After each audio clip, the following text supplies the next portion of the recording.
Good morning, ladies and gentlemen. Good morning and welcome to GibTalks 2018.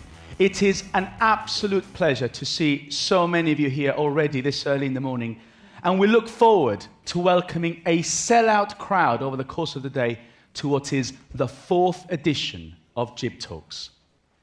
By the end of these next 7 hours, with of course an hour's break for lunch, close to 80 speakers would have stood on this stage since GibTalks first started. And they've all made the walls of this auditorium ring with the sound of their ideas, their experiences, and their stories. And in that time, ladies and gentlemen, we have heard from some incredible storytellers. We have heard from knights of the realm and chief ministers.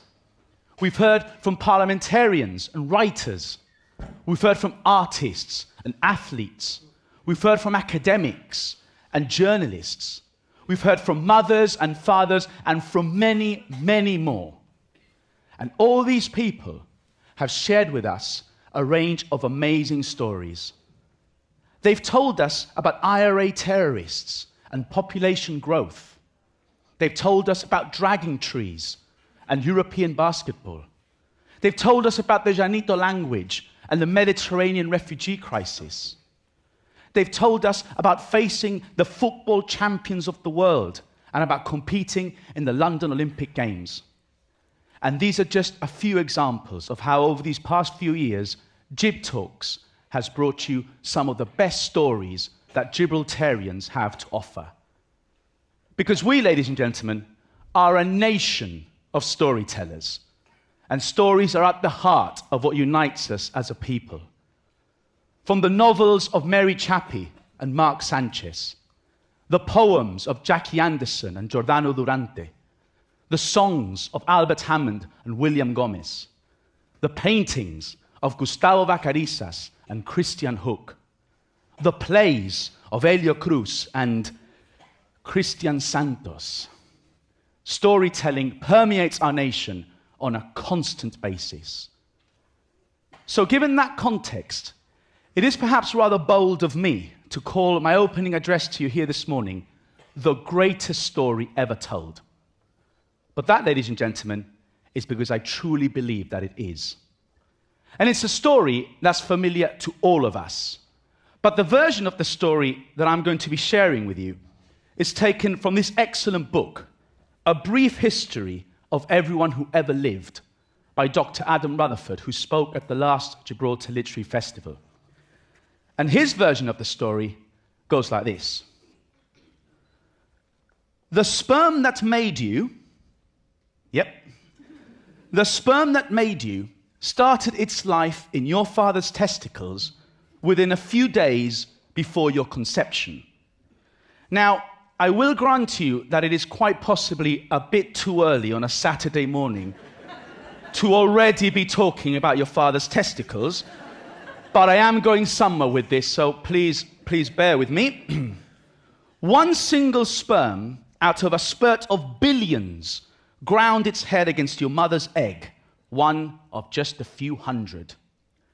Like a Russian doll, that egg had grown in her when she was growing inside her mother, but it matured within the last menstrual cycle and, taking its turn from alternating ovaries, eased its way out to the comfort of its birthplace. On contact, that winning sperm released a chemical that dissolves the egg's reluctant membrane, left its whiplash tail behind, and burrowed in. Probably unnecessary. Once inside, the egg sets an impenetrable fence that stops any others breaching her defenses. The sperm was unique, as was her egg. And the combination of the two, well, that was unique too. And that became you. Now, I am reliably informed that it is possible to find better erotic literature than this. And thanks for the tip, Seamus. But I still think that this is a truly remarkable story. And the reason why I think it's a remarkable story is because it is our story. It is my story, it is your story, It is the story of all our speakers here at GibTalks 2018. It is the story of the 7 billion people currently on this earth, and it is the story of the 100 billion people who have ever lived. Whatever books our lives go on to write, they all start off with that opening chapter. But of course, the greatest story ever told doesn't actually start there. It started 13.6 billion years ago when something happened that led to the creation of our universe. And by the way, something happened is about as detailed as I'm going to get with the physics of the Big Bang, okay? But the conditions were absolutely perfect. The speed of light was just right. The force of gravity was just right. The mass of the electron was just right to allow galaxies to form. If any of those factors had been even slightly off, then all of that and everything that followed would not have been possible. And in one of those galaxies, the one that they named after a chocolate bar, a star forms. That star is big enough to generate sufficient energy, but not too big so as to overwhelm everything around it. And around that star, a planet is born. That planet is close enough to benefit from the sun's energy, but not too close to be engulfed by it. It's neither too close nor too far. It's neither too hot nor too cold. Like baby bear's porridge, it is just right. But that planet is spinning far too fast. It's out of control. It's almost unsustainable.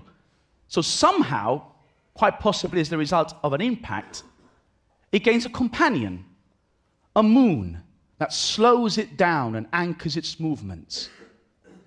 It gains a tilt, again, quite possibly as a result of a collision, maybe even the same one. And that tilt allows it to generate stable weather patterns. It gains an atmosphere that contains the sun's energy and keeps out its harmful radiation. It gains water, maybe from a visiting comet. And that water, and in that water, molecules randomly start to merge to form the basic building blocks of life. Over millions of years, that life evolves into more complex organisms, some of which eventually leave the safety of the water and onto the land. Others even conquer the air, until the earth is teeming with the diversity of life. But then, of course, 65 million years ago, an asteroid impact wipes out much of that life, allowing small rat-like mammals to survive, to flourish, and to evolve. Some creatures in one particular branch of that tree of evolution develop opposable thumbs. They start to walk upright, and they evolve the most complex brain in the known universe, setting forth a chain of events that eventually leads to your parents' meeting and the start of your story. And if at any point in that process anything had gone slightly differently, an asteroid had missed perhaps, or a species of animal had become extinct, or your parents simply chose different paths, then you would not have been able to make the decision to spend today at GibTalks 2018. So, given that series of extremely unlikely circumstances that have aligned themselves so perfectly to bring you here today, I think it's only fair that we give you a program that makes it all worthwhile. So, how about the man who has spent over 40 years in the trenches of Gibraltar's political world and has witnessed most of our major constitutional and economic developments at first hand? Or the woman who stood in front of a panel of judges who crowned her the most beautiful in the world before returning to her community and serving in its highest civic role? Or the professor who made her mark in international academia and now manages one of Gibraltar's most historic and most intellectual buildings? Or GBC's newest recruit who rapidly chases down the stories that matter to the people of the community he's so passionate about? or the lawyer and politician who I have seen go from corporal in the Air Cadets to leader of our parliamentary opposition, or the businessman whose surname is synonymous with one of Gibraltar's most recognizable financial brands, or the spiritual leader whose message of peace has spread to the four corners of the globe, or the photographer whose camera has faced some of the world's most fascinating people and places, or the man who started walking and did not stop until his feet had touched the Holy Land itself, or the Gibraltarian health worker who's come here today armed with difficult questions to ask about migration, or the family that has embraced the challenges of disability and discovered a life full of joy, or the woman who has spent close to 9 decades on this world and has seen its change in front of her very eyes, or the student with his vision for the Gibraltar of his own future, or the journalist who's now making a living out of his burning passion for music, or the neuroscientist working at the forefront of advances in the field of prostheses, or the architect who has seen beyond what our modern buildings represent, or the author who overlaps his fiction with his memories of the Gibraltar in which he's lived. We've given all these people a stage, a microphone, and 15 minutes, or 10 in the case of our Vox Pop speakers. We've given them an opportunity to have their say, to share what matters to them with the rest of us, and to engage in that spirit that keeps Gibraltar talking. And in that, I'm sure that none of them will disappoint. And it's important, ladies and gentlemen, that they do not disappoint. Because when you look back at the story that's brought us all here today, you will see what a perilous journey it has been.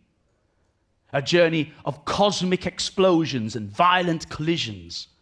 A journey of miasmal activity and biological progress. A journey of painstakingly slow evolution and survival of the fittest. A journey of tribal defiance and territorial protection. A journey of war and conquest. A journey of passionate romance and a traumatic labor. A journey full of the drama that makes us the greatest story ever told.